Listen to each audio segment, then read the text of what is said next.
Game time. Put me in, coach. Today we are talking about the biggest game of the year being against the Sixers and the Brooklyn Nets.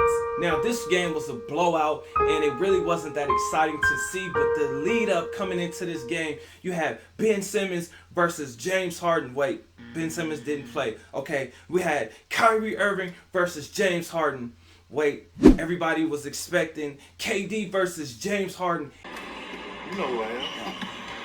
Y'all know who I am. A magical matchup that starred James Harden versus Kyrie Irving. And Kyrie Irving actually won this battle. My question to you guys is this. Who has more of a false sense of hope when it comes to winning the NBA championship? Well, my answer is the Brooklyn Nets. And Kyrie Irving, wait. Before we get into that, I need you guys to do me a huge favor, especially for the YouTube algorithm. I need you guys to like this video, subscribe to the channel, and share this video like an assist, because here we're talking basketball. So you're going to get commentary, highlights. Most importantly, we're going to cover the biggest stories in the world of basketball. So without further ado, let's get right to the video. Now, the Brooklyn Nets have a false sense of hope as far as the NBA championship is concerned. What?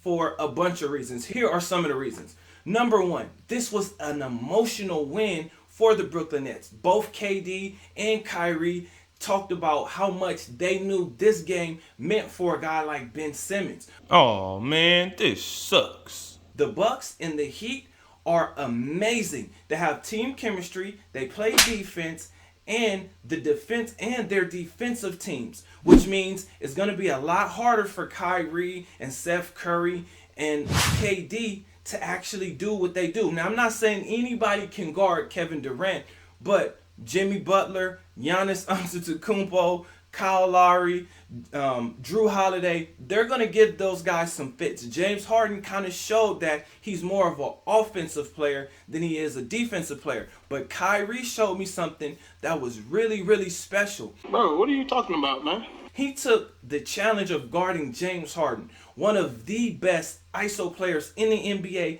today, right now. Mr. Step Back himself. He had him locked up. James Harden's game was so terrible that everybody in the media is getting on James Harden.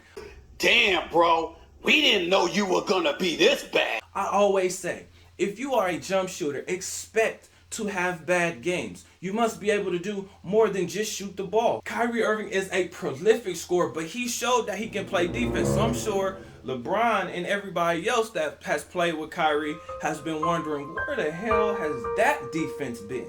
But I'm glad that he showed it. I'm glad he showed it because the games, or a few games before this, he scored 50. Kyrie is sensational when it comes to offense, but he showed me that he can actually play some defense because he played great defense on James Harden. Now, the next reason is Ben Simmons is going to change the complete dynamic of this team, because they were allowing Kyrie and Steph Curry to play some point guard. But what happens when you get a guy like Ben Simmons who's used to being the main facilitator? Ben Simmons is not going to do too much outside of dunking on the offensive end, so he's probably going to do what? Set screens? Now, he's the passer, so is he going to set screens and pass? Well, he is going to be the star on this team on the defensive end. But offensively, I don't know what they're going to do with him. And he also showed, and Drummond also showed that, hey, I'm going to be the guy playing against Joel Embiid. Drummond had 7 points and 3 blocks. Seth Curry, being a Curry, is just flat out amazing. They are a three-point shooting family.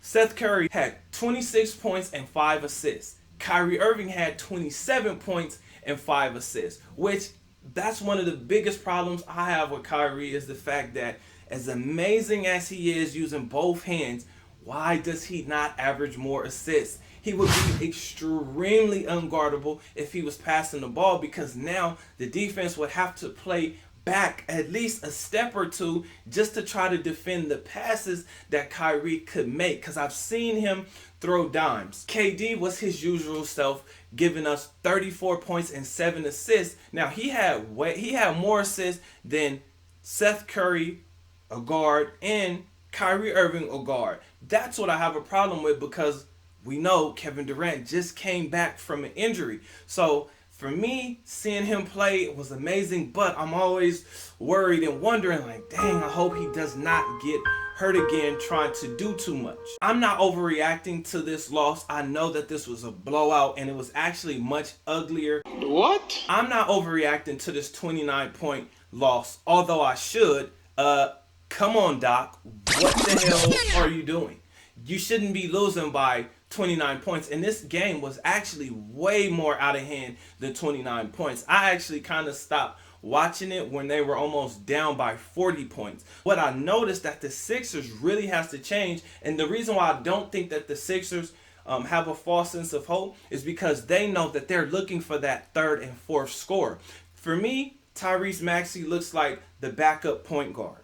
He doesn't look like the starting shooting guard that's going to go alongside of a James Harden unless his three-point percentage picks up. He had a terrible night. He only scored about 4 points. And I know they're really focused on making Tyrese Maxey the third option on the team, but the third option on the team is actually Tobias Harris, who is not as consistent as you need for him to actually be. He should be a 20-25 point scorer, especially on this team and especially with the contract they gave him. But that's something the Sixers are going to have to iron out. The next reason why the Brooklyn Nets have a false sense of hope is because the mandate has not been fully lifted in Brooklyn. So this is a problem that the Brooklyn Nets are having, because they need to go ahead and change their rule, change their stance. I respect what Kyrie has done, keeping his stance on not going to get that vax, because even that has changed continuously throughout. The reason why I really didn't believe that the Sixers had a false sense of hope as far as winning a championship is because me personally, I know that if you're a shooter like James Harden, you're going to have bad shooting nights. Damn, bro. We didn't know you were gonna be this bad. And they'll probably come at the worst times because you'll probably be tired, especially with you really only having two options being James Harden or Joel Embiid. Like I said, the teams that I feel are going to come out of the West are going to be the Bucks or the Heat, and they have at least 3 strong defenders that they can throw at you, whereas the Sixers really only have about 2 strong options, and they need that third option. The Brooklyn Nets have 3, but how are they going to do against those teams, against those 2 teams? The Bulls, I like the Bulls, but for some reason I don't believe in them. With all of this being said, once again, I want to know, which team do you feel has more of a false sense of hope? Is it the Sixers with James Harden and Joel Embiid? Because a lot of people keep saying that's going to be the next Kobe and Shaq. Or do you agree with me when I say it's the Brooklyn Nets? Because they have a lot that they're going to have to figure out when Ben Simmons is actually inserted into the lineup. So with all that being said, comment under this video. I'll see you guys on the next one. Peace.